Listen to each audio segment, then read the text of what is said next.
Now when Jesus saw the crowds, he went up on a mountainside and sat down.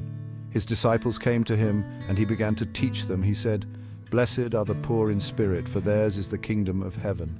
Blessed are those who mourn, for they will be comforted. Blessed are the meek, for they will inherit the earth. Blessed are those who hunger and thirst for righteousness, for they will be filled.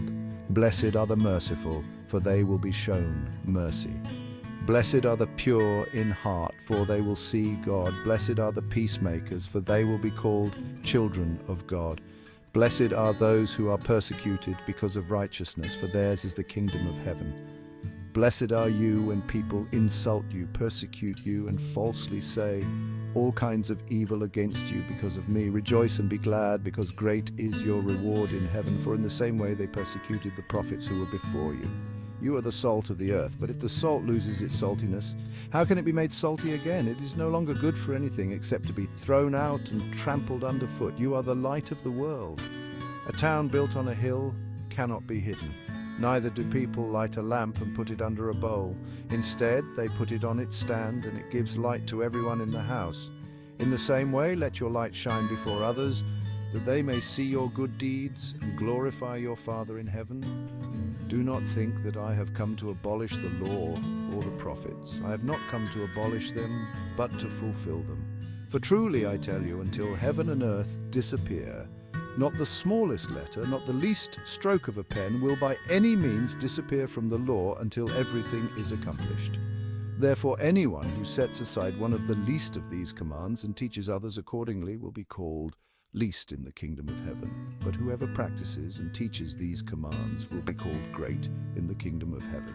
For I tell you that unless your righteousness surpasses that of the Pharisees and the teachers of the law, you will certainly not enter the kingdom of heaven. You have heard that it was said to the people long ago, you shall not murder, and anyone who murders will be subject to judgment. But I tell you that anyone who is angry with a brother or sister will be subject to judgment. Again, anyone who says to brother or sister, Raka, is answerable to the court.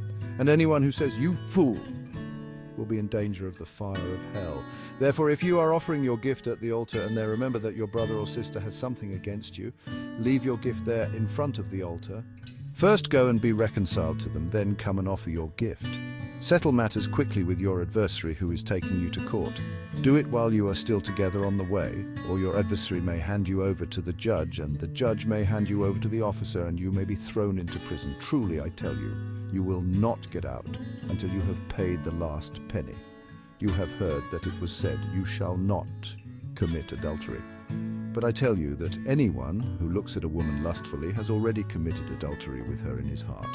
If your right eye causes you to stumble, gouge it out and throw it away. It is better for you to lose one part of your body than for your whole body to be thrown into hell.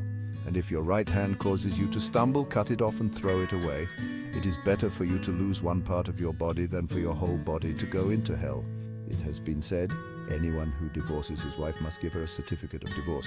But I tell you that anyone who divorces his wife, except for sexual immorality, makes her the victim of adultery, and anyone who marries a divorced woman commits adultery. Again, you have heard that it was said to the people long ago, do not break your oath, but fulfill to the Lord the vows you have made.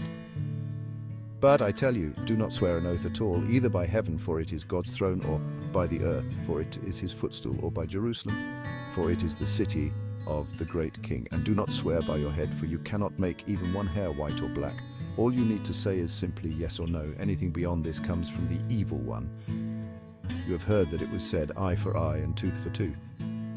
But I tell you, do not resist an evil person. If anyone slaps you on the right cheek, turn to them the other cheek also. And if anyone wants to sue you and take your shirt, hand over your coat as well. If anyone forces you to go 1 mile, go with them 2 miles. Give to the one who asks you, and do not turn away from the one who wants to borrow from you. You've heard that it was said, love your neighbor and hate your enemy. But I tell you, love your enemies and pray for those who persecute you, that you may be children of your Father in heaven. He causes his sun to rise on the evil and the good, and sends rain on the righteous and the unrighteous. If you love those who love you, what reward will you get? Are not even the tax collectors doing that?